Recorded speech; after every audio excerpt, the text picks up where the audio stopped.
ओम श्री परमात्मने नमः. नमस्कार. मी सौ स्नेहल देशपांडे. समस्त गीताप्रेमींना माझा नमस्कार. आज आता ह्या गीता यज्ञाची सांगता होते आहे. हा गीतेतला सर्वात मोठा अध्याय आहे. 78 श्लोक आहेत ह्याच्यात. आपण नेहमीप्रमाणे प्रत्येक श्लोकाचं विवरण ऐकत राहिलो ना तर अध्याय संपायलाच 2 तास सुद्धा पुरणार नाहीत. म्हणून या अध्यायातल्या एकेका विषयाचं विवरण आपण करणार आहे. या अध्यायाला एकाध्यायी गीता असं म्हणतात. का बरं? म्हणजे कल्पना अशी केली आहे की संपूर्ण वेद वाङ्मय म्हणजे चारा मानला आणि उपनिषद या गायी मानल्या तर वेदरूपी चारा खाऊन रवंथ करून त्याचं सार म्हणजे या गायींचं दूध आहे, भगवान कृष्णांनी या गायीचं दोहन करून अर्जुनाला सकस, सोज्वळ आणि पवित्र असं गीतारूपी दूध दिलं आहे. ते दूध कसं आहे तर बुद्धी सात्विक करतं, धारणाशक्ती वाढवतं, ज्ञान देतं. पण भगवंत इथेच थांबलेत का? तर नाही. तर त्या दुधाचीही त्यांनी आटवून बासुंदी केली आणि अशी ती घट्ट बासुंदी, ती बासुंदी म्हणजे 17 अध्यायांचंही सार काढलं आणि तो हा 18वा अध्याय. अध्यायाच्या सुरुवातीलाच अर्जुनाने प्रश्न विचारला. तो काय म्हणाला? महाबाहो म्हणजे मोठा कर्मयोग आचरणाऱ्या कृष्णा. 3 संबोधनं वापरली आहेत. हिंसक कृत्य पण तेही कर्तव्य म्हणून करणाऱ्या कृष्णा म्हणजे केशी राक्षसाला मारणाऱ्या कृष्णा. ज्याचा स्वतःच्या इंद्रियांवर ताबा आहे अशा संयमी कृष्णा. मला त्याग म्हणजे काय आणि संन्यास म्हणजे काय याचं मर्म वेगवेगळं समजून घ्यायचंय, ते मला सांग. असा प्रश्न विचारायचं कारण म्हणजे काय आहे की त्याग आणि संन्यास हे शब्द गीतेमध्ये वारंवार आलेले आहेत. संन्यासाचा अर्थ आहे कर्माचा स्वरूपतः त्याग करायचा म्हणजे कर्म टाकायचं. पण गीतेत असा कर्माचा नाही तर फलाचा त्याग सांगितला आहे. म्हणून संन्यासाची मर्यादा नक्की कुठपर्यंत आहे, नक्की कोणकोणत्या कर्माचा पूर्ण त्याग करायचा आणि कोणती कर्म फलत्याग करून करायची, असा अर्जुनाचा प्रश्न आहे. आता ह्या प्रश्नाच्या उत्तराचा विस्तार भगवंतांनी जवळजवळ अध्यायभर केला आहे. पण सुरुवातीला भगवंत त्यागाबद्दल त्यांचं स्पष्ट मत मांडतायत. त्या काळी काही विद्वानांची अशी मतं प्रचलित झालेली होती. ती मतं आधी भगवंतांनी सांगितली. काय होती ती मतं? तर सगळ्या कर्मात दोष असतात म्हणून सगळ्या कर्माचाच त्याग करून टाकावा असं काहींचं म्हणणं होतं. तर काहींचं म्हणणं असं होतं की यज्ञ, दान आणि तप ही कर्म मात्र दोष असले तरी कधीही टाकायची नाहीत, ती केलीच पाहिजेत. तर काही लोकांचं असं म्हणणं होतं की निषिद्ध आणि काम्य कर्माचा त्याग करायचा, तो त्याग करायलाच पाहिजे. काम्य, निषिद्ध आपल्याला माहिती आहे जी वाईट आहेत, चुकीची आहेत, पापमार्गाला नेणारी जी कर्म आहेत त्याचा त्याग करायचा आणि काम्य कर्मांचा सुद्धा त्याग करायचा. म्हणजे ज्या धार्मिक गोष्टी केल्या जातात की नाही की पुत्र व्हावा, धन व्हावं, धन मिळावं, अशासाठी ज्या साकडं घालण्यासाठी जी कर्म केली जातात त्याचा त्याग करायचा. पण दैनंदिन जे कर्म आहेत, आपली आंघोळ आहे, पूजा आहे, स्नान संध्या, व्यवसाय आहे, ही जी दैनंदिन कर्म आहे आणि नैमित्तिक कर्म म्हणजे काय, सत्कार वगैरे करतो आपण, कोणाचे जयंत्या करतो, तर असे जी नैमित्तिक कर्म आहेत ती करायची, पण ती फलत्यागपूर्वक करायची, असं काही विद्वानांचं मत होतं. भगवंतांनी हे सगळं सांगितलं खरं, पण स्वतःचं मत त्यांनी परत पुढे स्पष्टपणे अर्जुनाला सांगितलं. कारण अर्जुनाच्या मनात गोंधळ आहे हे तर स्पष्ट दिसतंय ती इतरांची मतं ऐकून. त्यामुळे भगवंत आता स्पष्ट सांगतायत, आपण कोणीतरी श्रेष्ठ आहोत, संन्यासी आहोत असं मानून आपल्या नियत म्हणजे अगदी स्वाभाविक कर्माचा किंवा कर्तव्यांचा त्याग करणं हा झाला तामस त्याग असं भगवंत म्हणतात. म्हणजे तामस त्याग हा अर्थातच नाही करायचा आहे. तर काही लोक काय करतात की शरीराला कष्ट पडतात, स्वार्थ साधत नाही म्हणून केलेला कर्माचा त्याग हा राजस त्याग आहे. म्हणजे राजस लोक काय करतात, राजसी स्वभावाचे लोक काय करतात की खूप कर्म करायला जातात, ते कष्ट तर भरपूर करतात, पण ते करत असताना त्याच्यात आपला लाभ किती, आपल्याला किती मिळणार याच्यावर त्यांचा डोळा असतो आणि त्यामुळे साहजिकच याच्यात कष्ट जास्त आहेत पण लाभ कमी म्हटलं की लगेच ते कर्म सोडून देतात. तर हा झाला राजस त्याग. मग सारांश काय आहे तर राजस आणि तामस या दोन्ही कर्मांमध्ये, या दोन्ही त्यागांमध्ये पूर्ण कर्माचाच त्याग होतो. म्हणून आता भगवंत काय म्हणतात की त्यागच त्याग, म्हणजे नियतकर्माचा मोहानी त्याग किंवा राजस त्याग, म्हणजे शारीरिक कष्ट नकोत म्हणून केलेला त्याग हा तर कधीच करायचा नाही किंवा हा चुकीचाच आहे. मग सात्विक त्याग काय आहे? तर कर्तव्य म्हणून कर्मफलाचा, म्हणजे कर्तव्य म्हणून कर्म करायचं, कुठलंही कर्म जे करायचं ते कर्तव्य म्हणून जो करेल आणि ते करत असताना फळाचा, त्यातून जे मिळणारं फळ आहे त्या फळाचा त्याग करायचा, त्याच्यानंतर त्या कर्मातल्या आसक्तीचा त्याग करायचा. आणि असा त्याग केला की साहजिकच ते जे कर्म होईल ते अतिशय सुंदर होईल. आणि असा जो मनुष्य आहे जो कर्माच्या फळाचा आणि कर्माच्या आसक्तीचा, एवढंच नाही तर स्वतःच्या अहंकाराचा म्हणजे कर्तृत्वाचा त्याग करून जो करेल तो अर्थातच कुशल कर्मात सुद्धा आसक्ती ठेवत नाही, किंवा अकुशल एखादं कर्म असेल तर त्याच्यामध्ये दोष बघत नाही तो. आता असं पुष्कळदा होतं बघा, व्यवहारात आपण बघतो की कुशल चांगलं जे कर्म आहे ते मी करणार, आणि जे अकुशल आहे म्हणजे जे करायला फारसं काही कौशल्य लागत नाही ते कर्म आपल्या अज्ञानी सामान्य माणसांनी करावं. म्हणजे काही कर्म चांगली आहेत तेवढी मी करायची, की ज्याच्यात म्हणजे अगदी उदाहरण द्यायचं झालं तर मी फोडण्या टाकणार, मी स्वयंपाक करणार, पण त्याच्यासाठी लागणारे जे कष्ट आहेत म्हणजे किसायचे, मळायचे, अजून काय करायचंय, चिरायचंय, खवायचंय, या असल्या गोष्टी आहेत या सामान्य माणसांनी कराव्यात, त्याला काही कौशल्य लागत नाही. कौशल्य कशाला लागतं की हा पदार्थ मी केलाय, म्हणजे मी फोडण्या टाकल्यात, सगळं मला तयार द्या. तर अशा तऱ्हेचं हे करत नाहीत. जे सात्विक त्याग करणारे जे लोक आहेत ते कर्माचा त्याग कधीच करत नाहीत. फक्त काय करतात तर फळाच्या आसक्तीचा आणि कर्मातल्या आसक्तीचा ते त्याग करतात. आणि दुसऱ्याच्या कर्मात उगीच दुसरा जो कोणी कर्म करेल, म्हणजे आपलं नाहीये, जे स्वाभाविक आपलं कर्म नाहीये, जे दुसऱ्याचं आहे, पण उगीचच काही माणसांना असं वाटतं की त्याच्यापेक्षा हे कर्म मी अजून चांगल्या पद्धतीने करेन, याला म्हणायचं कर्माची आसक्ती. तर ती आसक्ती सुद्धा या लोकांना नसते. मग भगवंत पुढे काय म्हणतात की असं जेव्हा कर्म माणसं करतात त्यावेळेला त्या कर्मात म्हणजे नियत कर्म करत असताना काही वेळेला काय होतं की हिंसा करावी लागते, वध करायला लागतो.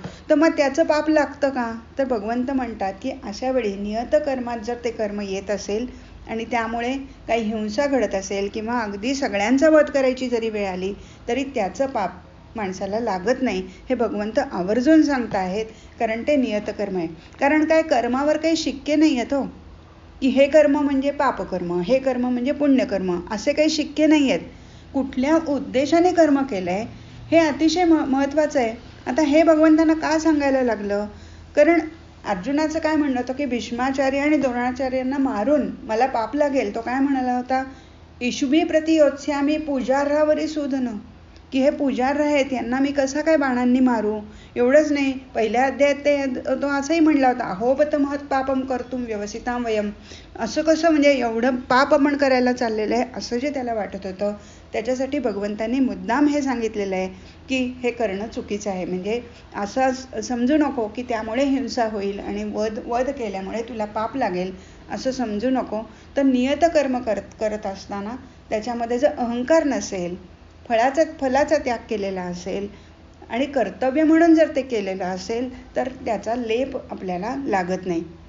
त्याच्यानंतर भगवंत आपल्याला सांख्य सिद्धांत सांगतात. आपल्याला महत्वाचं घ्यायचं आहे की जे पूर्वीच्या अध्यायातनं येऊन गेलेलं आहे त्याच्यावर आपण जास्त बोलणार नाहीये.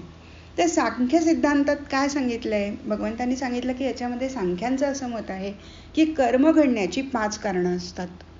कुठली असतात? तर एक म्हणजे अधिष्ठान लागतं, म्हणजे कुठला तरी आधार लागतो, म्हणजे शरीर म्हणू शकतो आपण. दुसरं म्हणजे कर्ता लागतो. कर्ता म्हणजे काय आहे तर जीवात्मा. आता शरीर नुसतंच असेल, त्याच्यात जर चैतन्यच नसेल तर कसं काय कार्य घडणार, म्हणून कर्ता लागतो. तिसरं म्हणजे साधनं लागतात. कुठलंही कर्म होण्यासाठी साधनंही लागतातच. आता याच्यामध्ये इंद्रिय ही साधनं आपण धरू शकतो. त्याच्यानंतर चौथं म्हणजे इंद्रियांच्या क्रिया लागतात. वेगवेगळ्या क्रिया आपल्याला करायला लागतात की नाही. तर कुठलंही कर्म घडण्यासाठी आपण उदाहरण घेणार आहोत पुढे, ते इंद्रियांच्या क्रिया लागतात. आणि 5वं कुठलं लागतं तर दैव. तर अशी ही 5 कारणं आहेत. काय आहे, पहिलं म्हणजे अधिष्ठान म्हणजे आधार, त्याच्यानंतर कर्ता म्हणजे जीवात्मा म्हणूया आपण, त्याच्यानंतर साधनं, वेगवेगळी साधनं लागतात कुठलंही कर्म करण्यासाठी, इंद्रियांच्या वेगवेगळ्या क्रिया लागतात आणि 5वं दैव लागतं. आता या दैवाचे वेगवेगळ्या विद्वानांनी वेगवेगळे अर्थ लावलेले आहेत. कोणी अदृष्ट लावले. अदृष्ट याचा अर्थ नशीब किंवा त्या पुढे घडणारं काही, म्हणजे प्राक्तन म्हणूया, प्रारब्ध म्हणूया, किंवा ते अदृष्ट. त्याच्यानंतर काही लोकांनी इंद्रियांच्या देवता ज्या आहेत, प्रत्येक इंद्रियांची एक एक देवता आहे आपल्यात, तर त्या इंद्रियांच्या देवता जर अनुकूल असतील तर हे कार्य घडेल, असं काही लोकांचं म्हणणं आहे. आणि काही विद्वानांचं म्हणणं असं आहे की हृदयात जो हृदयस्थ जो परमेश्वर आहे तो जर याला अनुकूल असेल, या कर्माला, तर ते कर्म घडेल. म्हणजे दैव हे 5वं कारण आपल्याला सांगितलेलं आहे. पण ही जरी 5 कारणं सांगितलेली असली तरी सगळ्यात महत्त्वाचं लक्षात ठेवायचं की पुष्कळदा लोक काय करतात की ही 5 कारणं गीतेत सांगितलेली आहेत आणि दैवच नव्हतं बलवत्तर म्हणून आमचं कर्म होऊ शकलं नाही असं म्हणतात. पण खरं तर साधनं व्यवस्थित असणं, त्याच्यानंतर इंद्रियांच्या क्रिया ही सुद्धा महत्त्वाची गोष्ट आहे. तर ह्या गोष्टींकडे दुर्लक्ष होऊन, म्हणजे चारांकडे दुर्लक्ष करून उगीचच दैवावर ओढत बसतात. आणि त्याच्यासाठी समर्थ आपल्याला फार छान सांगतात.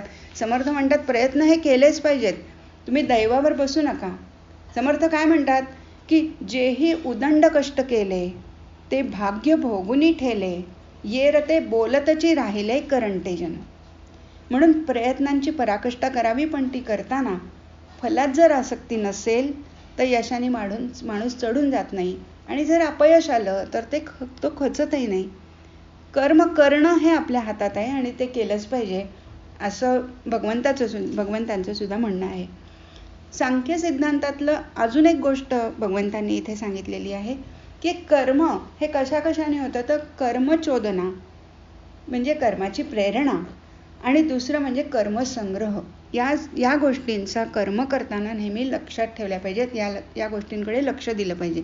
आता हे कर्मचोदना किंवा ही प्रेरणा म्हणजे काय आहे, तर त्याच्यात 3 घटक आहेत.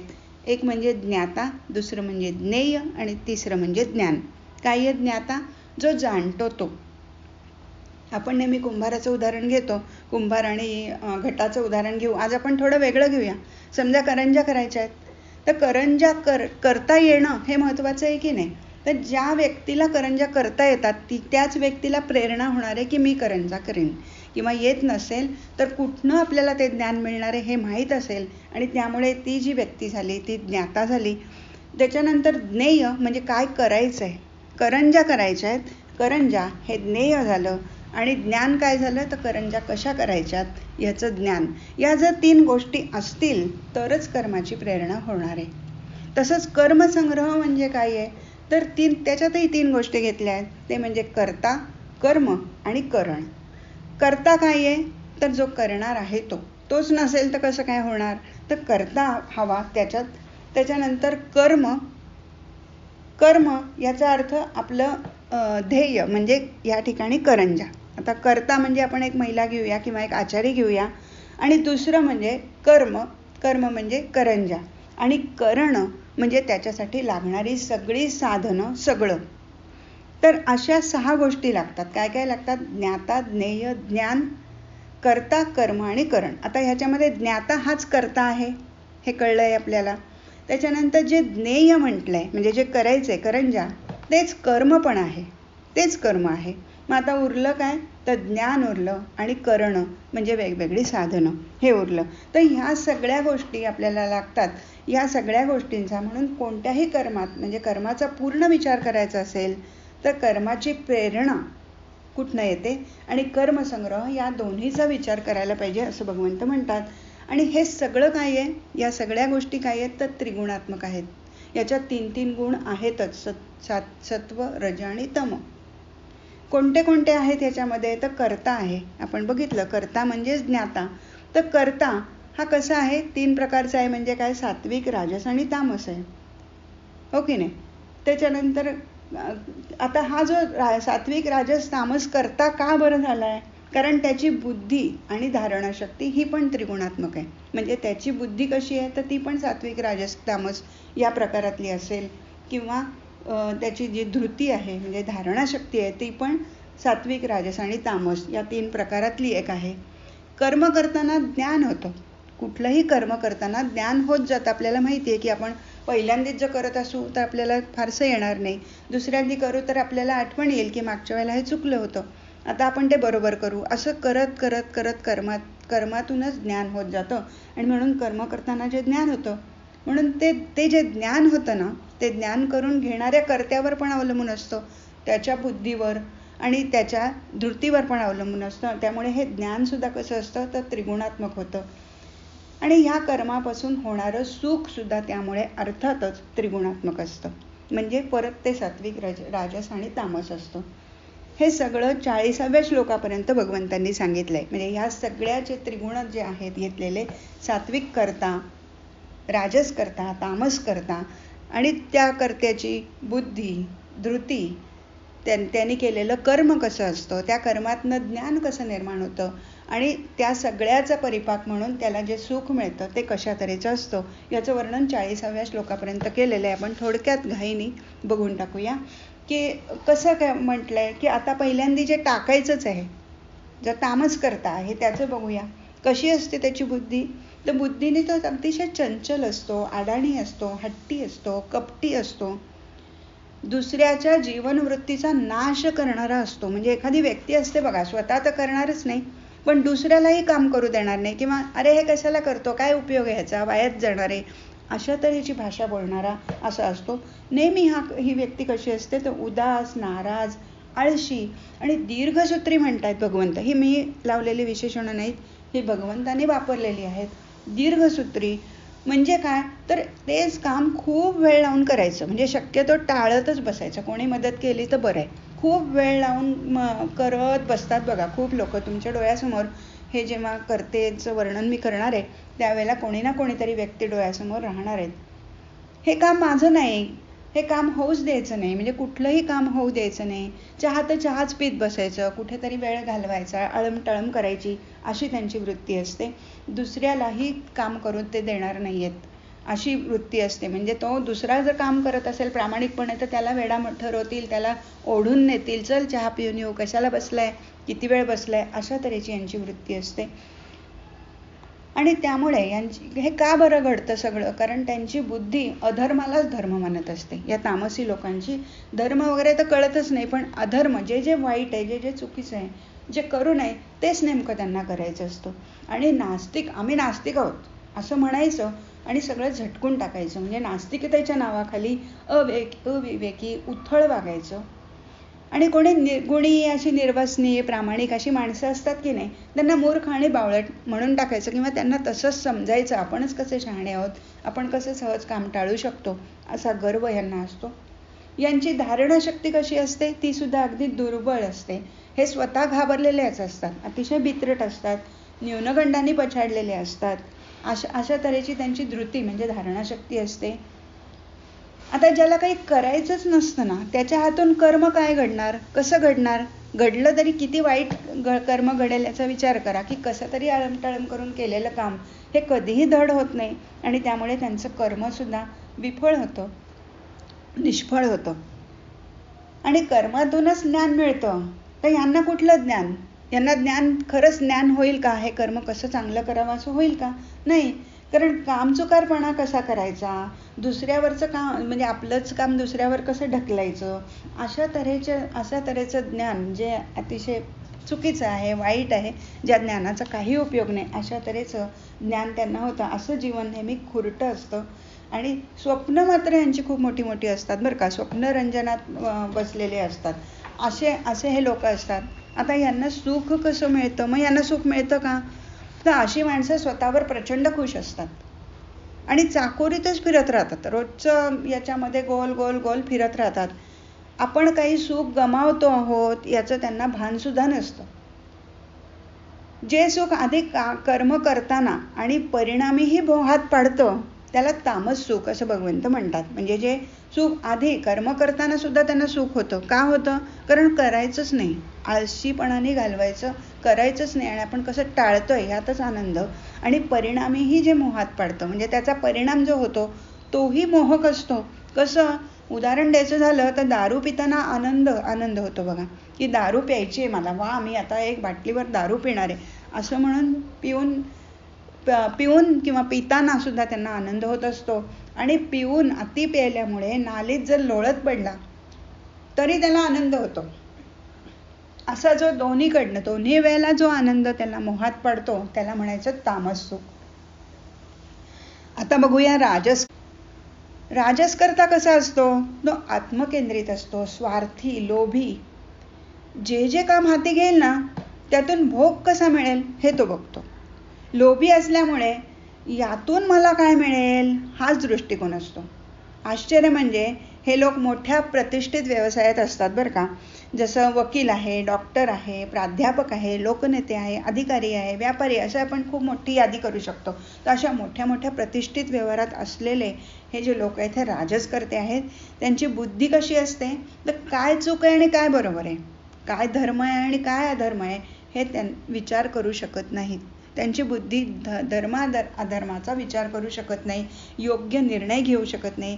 त्यांची कर्माची निवड सुद्धा कशावर असते तर आपला फायदा कशात आहे याच्यावर असते. हेच ध्येय ठरवून घेतलेलं असतं त्यांचं. मग त्यांची धृती कशी असते? ही झाली बुद्धी. आता धृती कशी असते तर त्यांचा अहंकार हा तीव्र स्वरूपाचा असतो. अतिशय अहंकारी आणि स्वार्थी व्यक्ती असतात आणि त्यामुळे यांची धृती सुद्धा कशी असते तर अगदी व्यवहारी असते. गोड बोलायचं, गोड बोलून फसवायचं कोणाला तरी दाखवण्यासाठी. समाजकार्य करतात बरं का, पण दाखवण्यासाठी. सगळ्यात दंभ वगैरे आपण 16व्या अध्यायात पाहिलंय की नाही, आसुरी संपत्तीची लक्षणं. तसं की दाखवण्यासाठी समाजकार्य करायचं आणि संधी आली की स्वार्थ साधून घ्यायचा. म्हणजे कर्मफळाची आसक्ती जी असते, प्रचंड कर्मफळाची आसक्ती, फळातच लक्ष असतं आणि त्यामुळे त्याची आसक्ती जी असते ती यांना कर्म करायला भाग पडते. म्हणजे हे भरपूर कष्ट घेतात खरं, त्यातनं त्यांना ज्ञानही होतं. हे जे रजोगुणी असतात त्यातून त्यांना ज्ञान होतं आणि कर्म करत असल्यामुळे विकासही होतो. पण हा जो विकास आहे ना तो कुठल्या दिशेला जातो? कारण भोग हेच शेवटी अंतिम उद्दिष्ट भोगच आहे.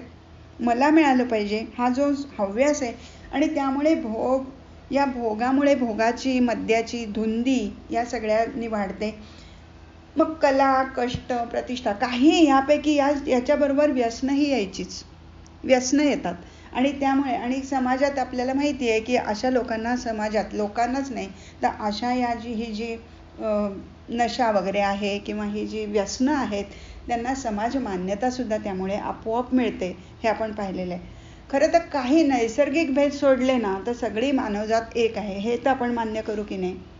पण स्वार्थीपणामुळे म्हणजे यांचं ज्ञान कसं असतं, यांचं ज्ञान ह्या कर्मातनं त्यांना जे ज्ञान होतं, विकास जरी होत असला तरी त्यांना जे ज्ञान होतं ते असं होतं की जात वेगळी, पंथ वेगळे, कुळ वेगळे, देश वेगळा, प्रांत, भाषा, असं सारखं विभाजन करत राहायचं. सारखे भेदच ते लोक बघत असतात. मी मंत्री असलो तरी मी कसा वेगळा आहे, मी सगळं वेगळं कसं करतो, मला कसं वेगळं लागतं, मला सरबत लागतं पण ते असं नाही लागत, याच्यात थोडंसं मला अमुक लागतं, असं सारखा भेद म्हणजे पृथक भाव असं भगवंत म्हणतात. तर त्यांना जे ज्ञान होतं ते सुद्धा काय होतं, माणसात भेद पाहणारी वृत्ती किंवा भेद पाहणारं असं ज्ञान या राजस माणसांना होतं.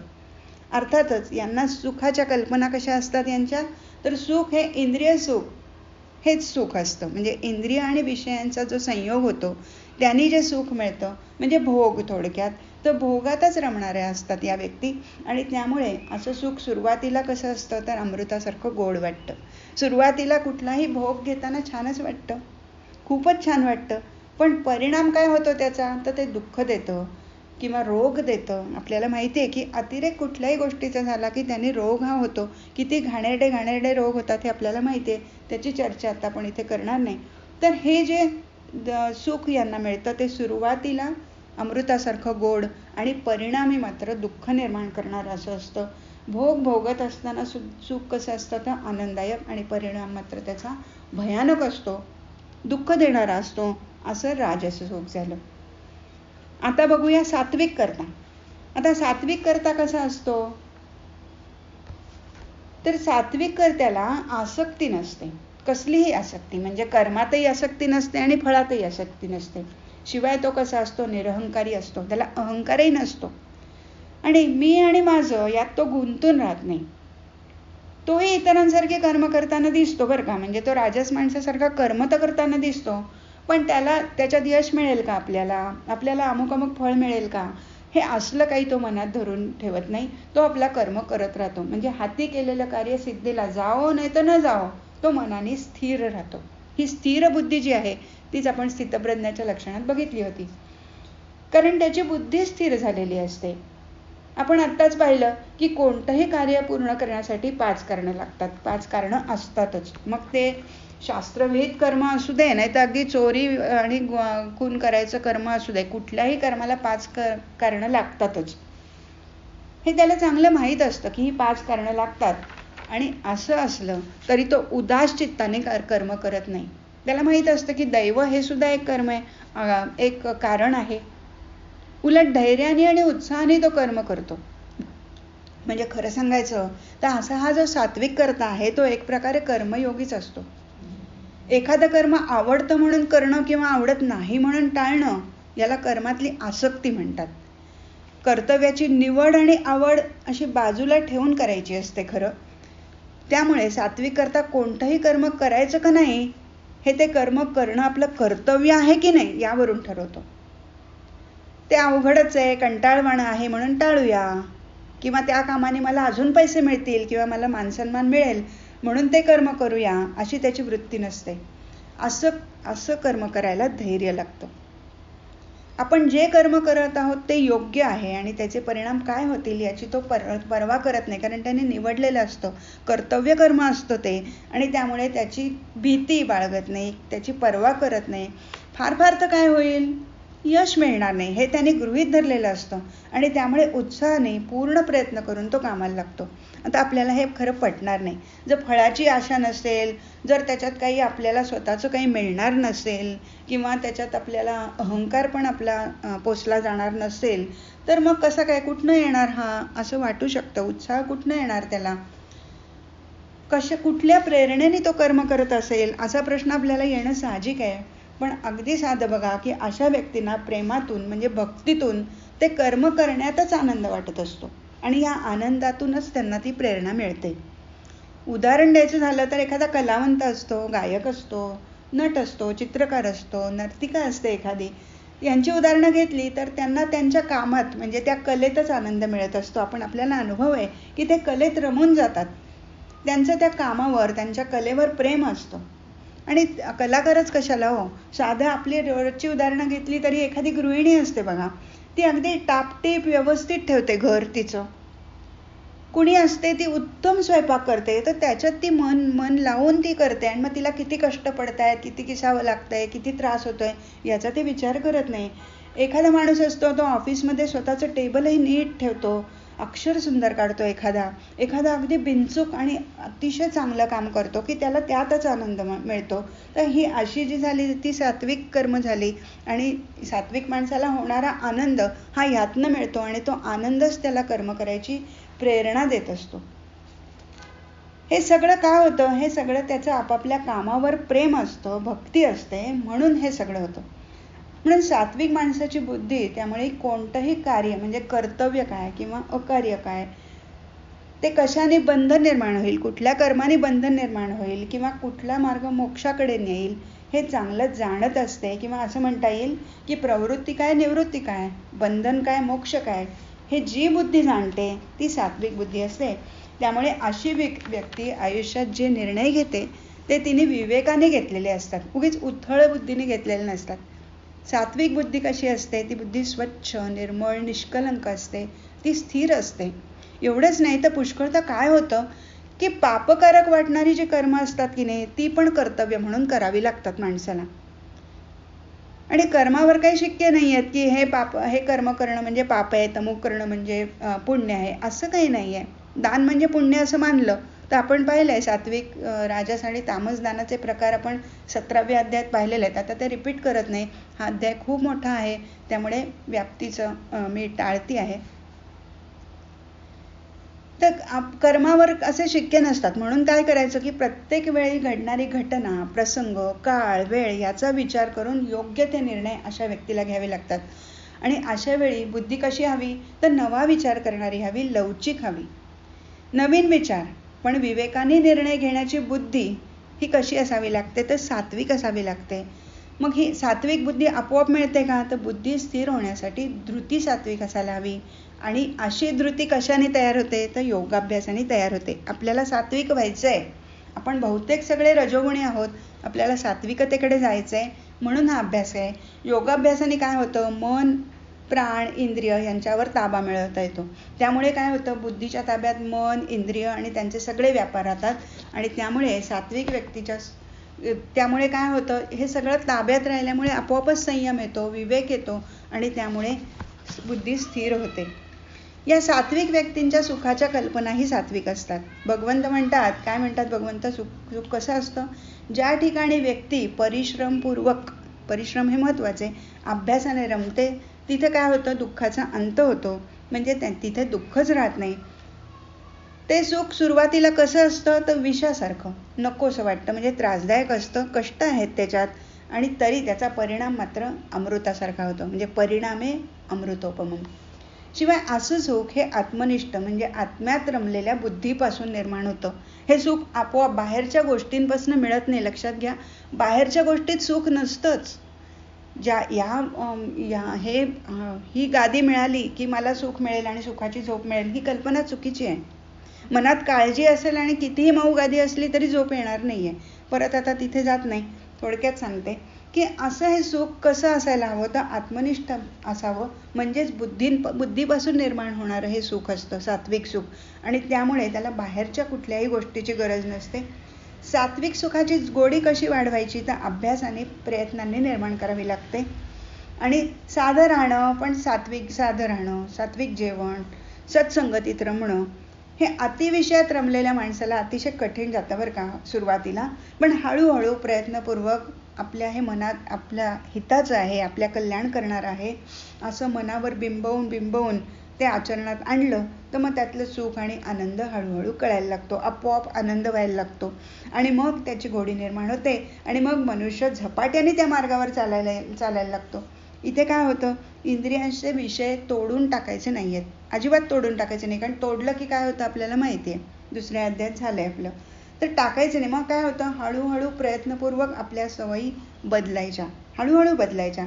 अर्थात सुरुवातीला हे कसं असतं, कष्टदायक असतं आणि यालाच भगवंत अग्रे विषमिव म्हणतात. विषमिव का म्हटलंय, सुरुवातीला विषमिव, विषासारखं वाटणारं, पण मग काय होतं, पण याचा परिणाम मात्र अत्यंत आनंद देणारा असतो, म्हणजेच काय, परिणामे अमृतोपमम, असं ते सुख आहे.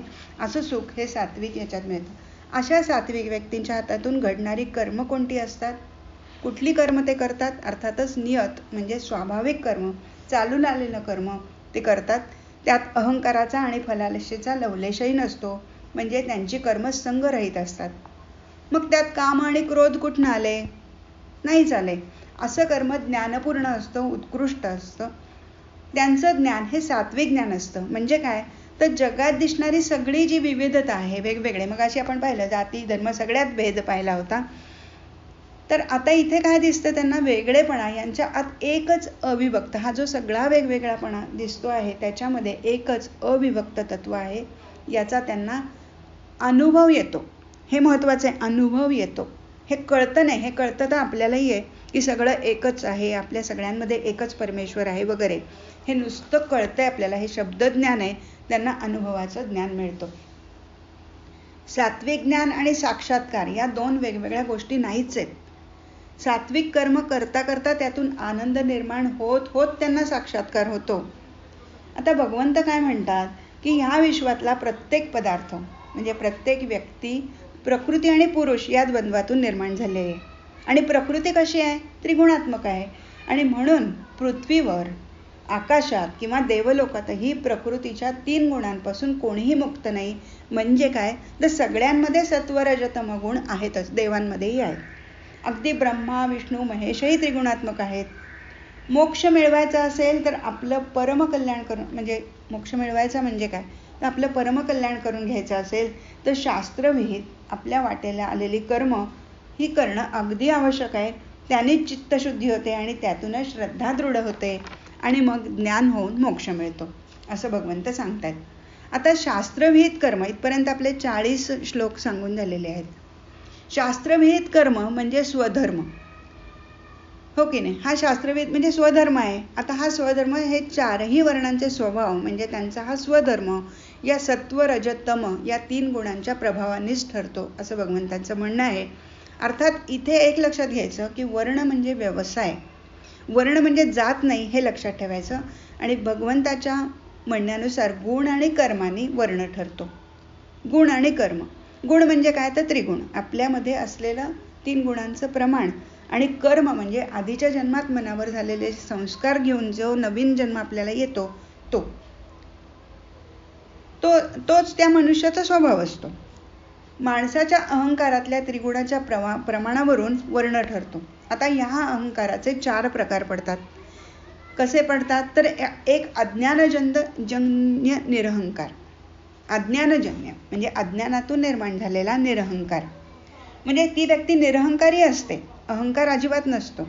अशा व्यक्ती कशा असतात तर सत्वशून्य असतात, व्यक्तित्व शून्य असतात, निरहंकारी असतात. म्हणजे काय तर असा स्वभाव सहजच सहनशील असतो, पण सत्वशून्य असतो.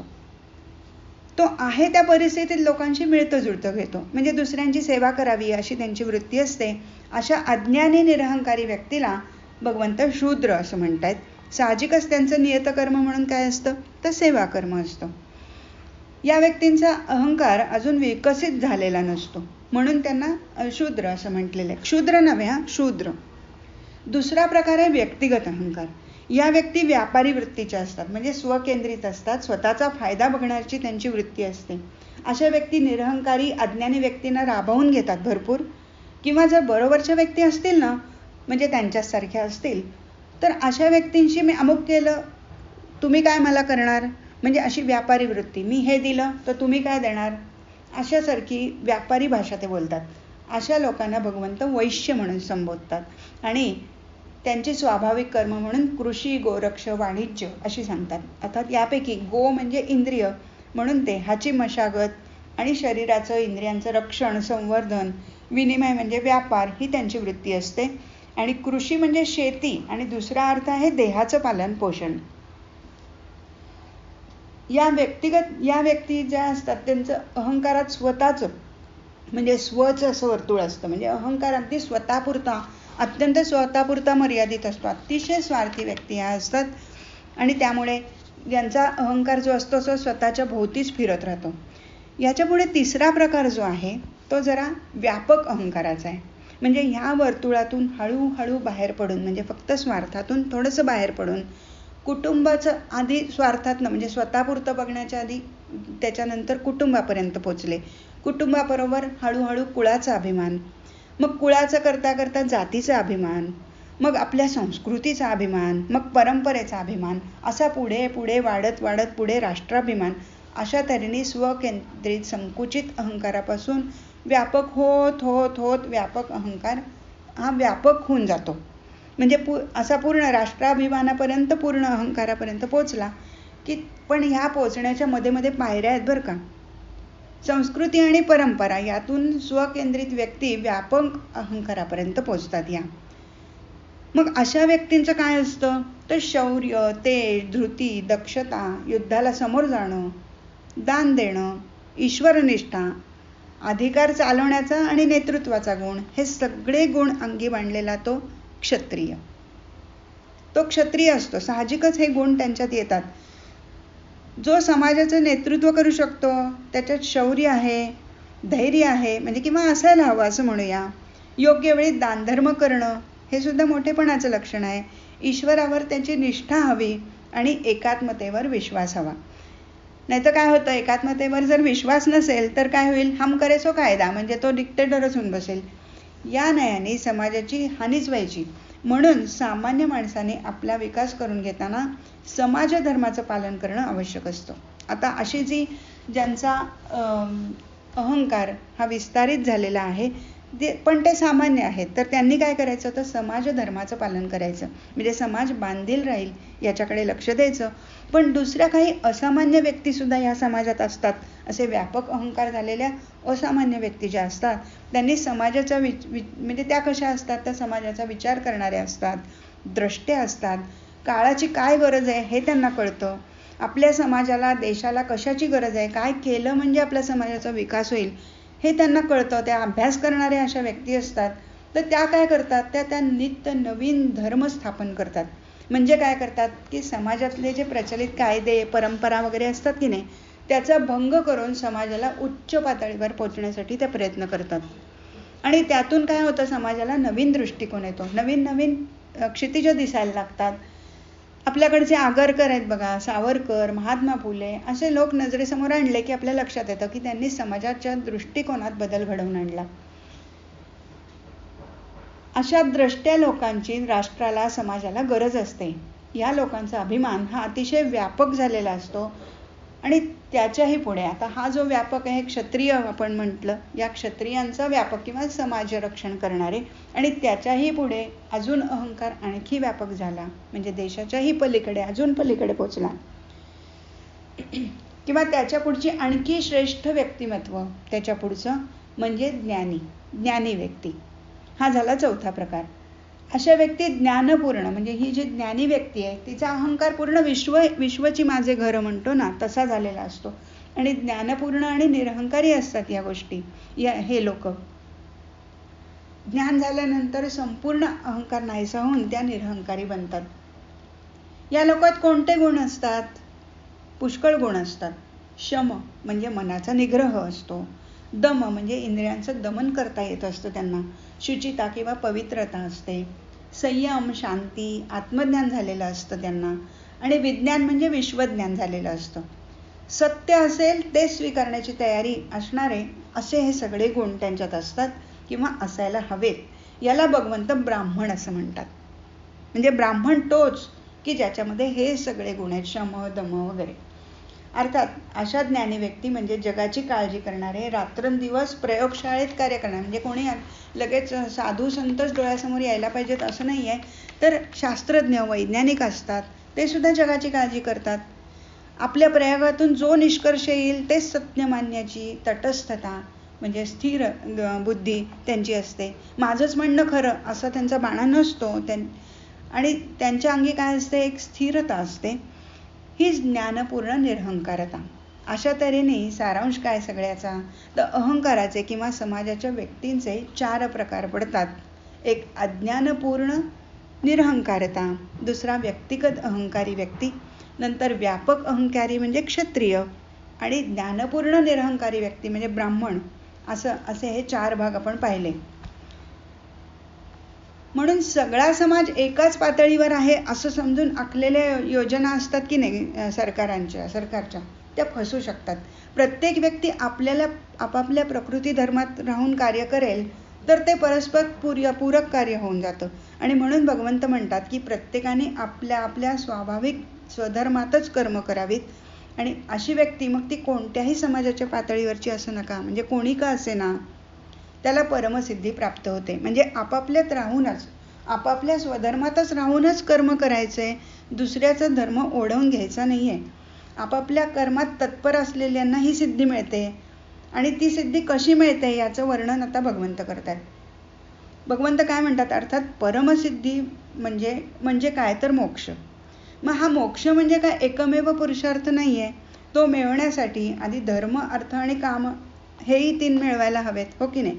तर अर्थ आणि काम हे कशाने मिळतात? ती कामना, रजोगुणी व्यक्तींना भयंकर कामना असतात. आणि त्या कामनेपोटी, स्वार्थापोटी प्रचंड नवीन नवीन गोष्टी, नवीन नवीन शोध लावावेसे वाटतात त्यांना. आरामदायक आणि वेगवान वाहनं निर्माण करावी, ती वापरावी, घरं, ऑफिसेस, कपडे, लत्ते, हा सगळाच काय झाला? अर्थपुरुषार्थ झाला. कामपुरुषार्थाबरोबर अर्थपुरुषार्थ वाढतो. पण असा वाढून किती? त्याच्यावर काही अंकुश नको का? काहीतरी तर त्याच्यावर अंकुश हवा, नाही तर गाडी भलतीकडे जायची. म्हणून या आकांक्षांचं किंवा या इच्छांचं स्वरूप कोणचं असावं? मनाला वाटेल तसं असावं का? तर नाही. कामाचं स्वरूप ठरवण्यासाठी मनावर काही संस्कार व्हायला हवेत, म्हणजेच बुद्धीत योग्य निवड करण्याची क्षमता यायला हवी. त्यासाठी धर्म हा पुरुषार्थ लागतो. धर्माचं बंधन हवं. धर्म, अर्थ आणि काम हे जर अंध आणि माजरे होतात, नाही तर धर्म नसेल तर. धर्म काय करतो? तो व्यक्तीला अहम या संकुचित परिघातून बाहेर काढतो. तो कर्तव्य आणि न्याय याची जाणीव देतो. म्हणजे धर्मात एका बाजूला समाज आहे आणि दुसऱ्या बाजूला विश्व आहे. गीता सांगते की धर्म म्हणजे आचार विचारांची चौकट आहे आणि त्यात राहून कार्य करायचं. म्हणजे तो दीपस्तंभ असल्यासारखा आहे, हो, उजेड पाडतो तो. त्याच्या प्रकाशात आपण मार्ग शोधायचा आहे. पण धर्माची चौकट सुद्धा सारखी बदलते, आपण ते पाहिलं. हे समाजधोरणी जे असतात ते धर्माची चौकट बदलतात. मग ही ती कशाच्या आधारावर बदलायची? तर ती मोक्ष या पुरुषार्थाच्या प्रकाशात बदलायची. आणि या धर्माच्या प्रकाशात अर्थ आणि काम पुरुषार्थ साधायचे. हे असंच का, असं आपल्या मनात येऊ शकतं. पण उत्तर अगदी साधं आहे. माणसाचं अंतिम उद्दिष्ट काय आहे? सुखी होणं, आनंदात जगणं. आणि त्यासाठी मोक्षाचा स्पर्श आपल्या आयुष्याला व्हायला हवा. मोक्ष म्हणजे मरण नव्हे, हे मात्र मला आवर्जून सांगायचे. मोक्ष जिवंतपणे मिळू शकतो. जीवनमुक्ताचं जीणं आपण अनेक वर्ष जगू शकतो, हे महत्वाचं आहे. भगवंत काय म्हणतात, तर आपल्या वाट्याला आले जी कर्म जी आहेत त्या कर्मांनीच परमसिद्धी मिळते. तीच आपण म्हणजे काय म्हणतो आपण, आपल्या स्वकर्म कुसुमांनी त्या भगवंताची पूजा करायची, असं भगवंत सांगतात. परक्याचा धर्म किती गोड आणि आकर्षक वाटला आणि समजायला आपल्याला तो आचरताही आला, तरी परक्याच्या धर्मापेक्षा आपला धर्म कसाही असला, दोषांनी भरलेला असला, तरी तोच आचरणं श्रेयस्कर आहे. परत परत भगवंत सांगतायत बरं का.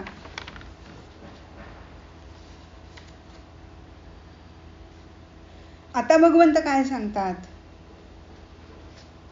भगवंत काय म्हणतात की क्षत्रिय युद्ध करतात, म्हणजे कर्मात दोष हे असतातच. तर क्षत्रिय युद्ध करतात, तिथे हिंसा असते. वैश्य व्यापार करतात, तर कोणाचे श्रमच जास्त घेतील, फायदा मिळवण्यासाठी काहीतरी चुकीचं वगैरे वागतील, तर त्यामुळे कोणाचं ना कोणातरी नुकसान होईल, कोणाला तरी लुबाडतील. इथेही हिंसा आली आहे. शेतकरी शेतात नांगरताना कित्येक प्राण्यांची हत्या त्यांच्या हातून घडते, तर तिथेही हिंसा घडते. अगदी सिनेमा नाटकात रंगवलेल्या पात्रांनी किंवा त्यांच्या वाक्यांनी परिणाम होऊन कित्येक कोवळी मुलं वाईट मार्गाला लागतात, आपल्याला माहिती आहे, चुकीची वागतात.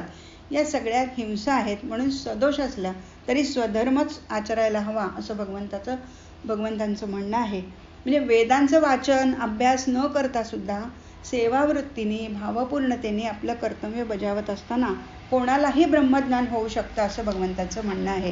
आपल्याला 9व्या अध्यायात सांगितलं होतं बघा.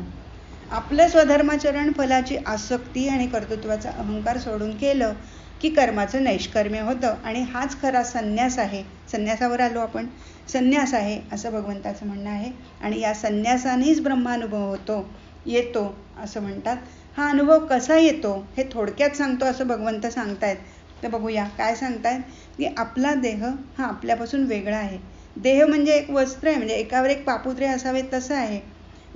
कसं आहे, तर देह, इंद्रिय, मन, बुद्धी यांचे कोश आहेत. आणि या सगळ्या कोशांच्या आत खरा मी आहे.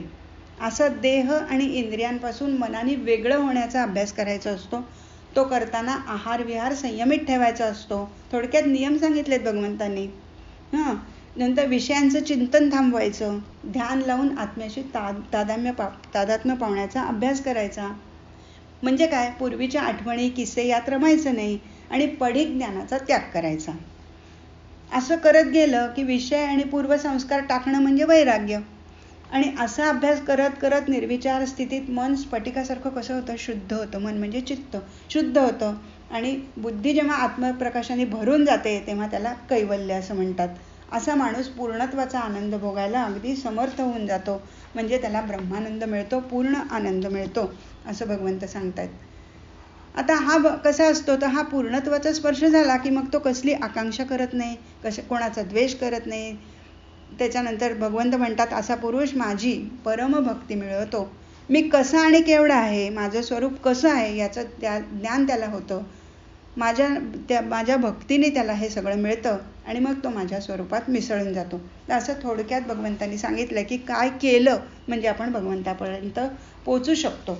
आता भगवंत काय सांगतात, की भगवंत अर्जुनाला म्हणतात, तू काय करशील, तर मनाने सगळी कर्म मला अर्पण कर, मतपर हो, मच्चित्त हो, बुद्धियोगाचा आश्रय कर. माझ्या प्रसादाने मग तू अडचणीचे डोंगरच्या डोंगर ओलांडशील. म्हणजे प्रारब्धाने ज्या अडचणी संकट येतील ती माझ्या कृपेमुळे तू सहज पार करून जाशील, असं भगवंतांनी त्याला आश्वासन पण दिलेलं आहे बरं का इथे. थोडक्यात भगवंताचं म्हणणं असं की तू विराटाचा परमात्म्याचा एक अंश आहेस. त्या ज्ञानमय परमात्म्यापासून प्रेरणा घेऊन त्याच्या प्रीत्यर्थ सगळं कार्य करायचं. हे स्वधर्म पालन म्हणजेच परमात्म्याची पूजा, हाच यज्ञ, हेच ईश्वराचं मनोगत असतं. म्हणून ते न करणं हेच पाप आहे. आणि आता भगवंत पुढे 58 ते 62 या श्लोकातून अर्जुनाला आज्ञाच करतायत बरं का. भगवंत काय सांगतायत, भगवंत म्हणतात अहंकाराने किंवा हट्टाने तू जर ऐकलं नाहीस ना तर नाश पावशील. कारण तुझ्या हट्टीपणाने युद्ध टळणारच नाहीये. तुझी प्रकृती म्हणजे तुझा जो स्वभाव आहे तो तुला लढायला भाग पाडणार आहे. तू विवश होऊन खेचला जाऊन ते कर्म करशील म्हणजे लढायला जाशीलच. शिवाय ईश्वर सगळ्या प्राणीमात्रांच्या हृदयात असतो आणि तो काय करतो तर शरीररूपी यंत्रावर घातल्याप्रमाणे आपल्या शक्तीने त्यांना फिरवत असतो. तेव्हा त्या ईश्वराला शरण जा. त्याच्या प्रसादानेच तुला पराशांती आणि शाश्वत पद म्हणजे मोक्ष मिळेल. आता एवढं सगळं ज्ञान सांगून झाल्यावर भगवंत अर्जुनाला म्हणतात मी एवढं सगळं तुला ज्ञान सांगितलं ते तू ऐकलंच आहे. आता तू त्याचा नीट विचार कर आणि मग तुला जसं आवडेल तसं कर अशी मोकळीक दिली बरं का. असा निर्णय घ्यायचं स्वातंत्र्य भगवंतांनी अर्जुनाला दिलं खरं, पण लगेच पुढच्या श्लोकात भगवंत म्हणतात तू माझा अतिशय आवडता आहेस. तुझ्या हिताची गोष्ट मी तुला पुन्हा एकदा सांगतो. भगवंतांना राहवतच नाहीये, इतकं प्रेम आहे भगवंतांचं. भक्तावर असतंच भगवंताचं प्रेम आणि म्हणून ते कृपा करत असतात सतत आपल्यावर. तर इथेही त्यांनी कृपा केली. ते काय म्हणतात की सर्व रहस्यमय गोष्टीतली सर्वात रहस्यमय गोष्ट आहे ती तू ऐक. काय असं म्हणून भगवंतांनी सारभूत असा उपदेश केला. काय काय सांगितलं भगवंतांनी? माझाच भक्त हो, माझ्यासाठीच यज्ञ कर म्हणजे यज्ञकर्म कर, माझ्यातच मन लाव, मलाच नमस्कार करशील म्हणजे शरण येशील तर तू मलाच मिळशील, हे मी अगदी प्रतिज्ञेवर सांगतो असं भगवंत म्हणतायत. तू मला अतिशय प्रिय आहेस. सर्व धर्म म्हणजे प्रकृती स्वभाव सोडून तू मला एकट्याच शरण ये. मी तुला पापातून मुक्त करीन. तू शोक करू नकोस. शोक करू नको म्हटलंय. दुसऱ्या अध्यायात बघा आठवत असेल अशोचानन्व शोचस्तम इथपासनं गीतोपदेशाला कृष्ण भगवंतांनी सुरुवात केली होती. ज्या गोष्टीचा शोक करू नये त्याचा तू शोक करतो आहेस असं म्हटलं होतं. आता इथं गीतेचा शेवट आलाय. मी तुला पापातून मुक्त करीन, तू शोक करू नकोस असं भगवंत म्हणतात. इथपर्यंत सगळं सांगितलंय. आता तू काळजीच करू नको, पापातून मी तुला मुक्त करतोय. अश्रुपूर्ण डोळ्यांनी धनुष्यबाण खाली टाकून बसलेला अर्जुन डोळ्यासमोर आणला तर लक्षात येईल की भगवंत अर्जुनाला असं का म्हणतायत ते. आधीच्या श्लोकात हृदयात राहणाऱ्या परमेश्वराला तू शरण जा असं म्हटलं होतं भगवंतांनी. तू अमक्याकडे जा तो तुला मदत करेल. त्याऐवजी आता भगवंत म्हणतायत की मामेकम शरणम व्रज, मला शरण ये म्हणण्यात हृदयस्थ परमेश्वर आणि श्रीकृष्ण वेगवेगळे नाहीत. म्हणून एकमेवाद्वितीय अशा मला शरण जा असं भगवंतांनी सांगून टाकलं. युद्धामुळे जे पाप घडेल असं वाटतंय त्याचं प्रायश्चित्त घ्यावं लागेल, काही उपाय करावा लागेल अशी शंका मनात आणू नको. म्हणून प्रायश्चित्त घेण्याचे सर्व धर्मविधी तू सोडून दे. ते करायची काही गरज नाही, कारण मीच तुला सगळ्या पापातून मुक्त करेल असं वचन भगवंतांनी दिलं. 67 ते 71 श्लोकामध्ये गीतेची फलश्रुती आलेली आहे. पण त्यापूर्वी आपण 72 ते 78 या श्लोकाचं विवेचन घेऊया. कारण मी तुला पापातून मुक्त करेन या वाक्याने गीतोपदेश सांगून पूर्ण झाला. भगवंतांनी अर्जुनाला विचारलं, अर्जुना मी जे काही सांगितलं ते तू एकाग्र चित्ताने ऐकलंस ना? तुझं अज्ञान आणि मोहन आणि नाश पावलेत ना रे? गेला का तुझा मोह? अर्जुनाने यावर उत्तर दिलं, भगवंता माझा मोह गेला. मला कर्तव्याचं स्मरण आलं, मला स्मृती लाभली. आता मी तुझ्या सांगण्यापर्यंत प्रमाणे करेन. हा सगळा संवाद संजय ऐकत होता आणि तेच सगळं कथन तो धृतराष्ट्राला आता करणार आहे.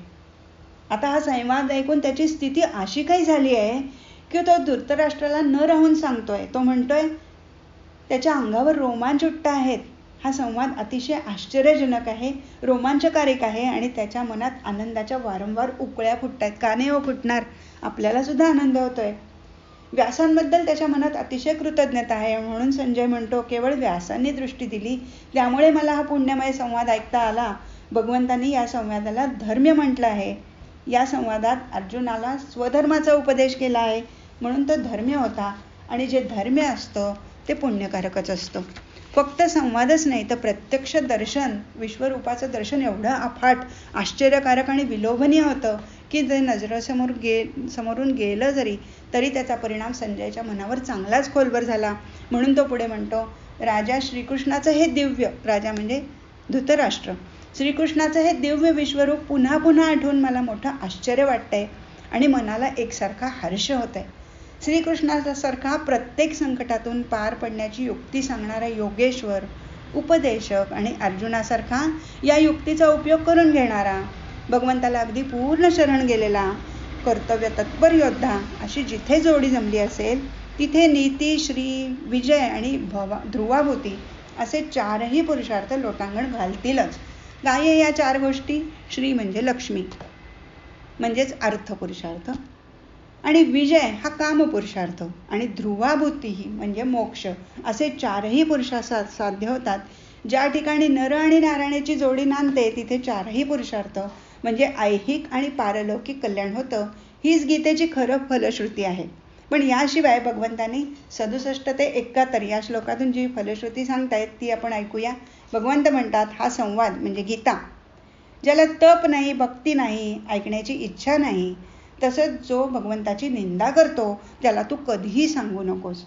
जो हे परमगुह्य ज्ञान, हे जे ज्ञान मी सांगितले, माझ्या भक्तांना सांगेल, तो माझा भक्त होऊन मलाच येऊन मिळेल असं भगवंत म्हणतायत. तोच माझं प्रिय करणारा असेल आणि त्याच्यापेक्षा माझा दुसरा कोणी आवडता असणार नाही. या आमच्या धर्मसंवादाचा जो कोणी अभ्यास करेल, म्हणजे जो अभ्यास करेल, अभ्यासाला लागेल, त्याचं काय होईल? तो त्याला ज्ञानयज्ञानी त्यांनी पूजा केल्यासारखं होईल, म्हणजे ज्ञानयज्ञाचं फळ त्याला मिळेल. जो कोणी दोष न काढता श्रद्धेने हे गीताशास्त्र ऐकेल, तोही मुक्त होऊन पुण्यवान लोकांच्या शुभलोकात जाऊन मिळेल असं भगवंत सांगतायत.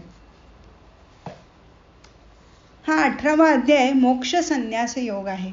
मोक्षाची आशा सोडाल तेव्हाच मोक्षाकडे नकळत जाल. ज्याला घरी जायचंय तो झाडाखाली बसून नुसतं घर घर म्हणत राहिला तो घरी कधीच पोचणार नाही. म्हणून मोक्षाच्या फळावर डोळा न ठेवता त्याला झुगारून देऊन सतत साधना करत राहणं हाच मोक्ष जवळ करण्याचा उपाय आहे. अध्याय संपला. गीता सांगून झाली. डोळे पाणाल्याशिवाय राहत नाहीत. ऊर भरून येतो. अनंत उपकार आहेत त्या भगवंताचे, व्यासमुनींचे, अर्जुनाचे आपल्या सगळ्यांवर. आणि म्हणून म्हणूया, यत्र योगेश्वर कृष्ण यत्र पार्थो धनुर्धरः तत्र श्रीर्विजयो भूतिर् ध्रुवा नीतिर्मतिर्मम. यत्र योगेश्वर कृष्ण यत्र पार्थो धनुर्धरः तत्र श्रीर्विजयो भूतिर् ध्रुवा नीतिर्मतिर्मम. यत्र योगेश्वर कृष्ण यत्र पार्थो धनुर्धरः तत्र श्रीर्विजयो भूतिर् ध्रुवा नीतिर्मतिर्मम. हरि ओम तत्सत.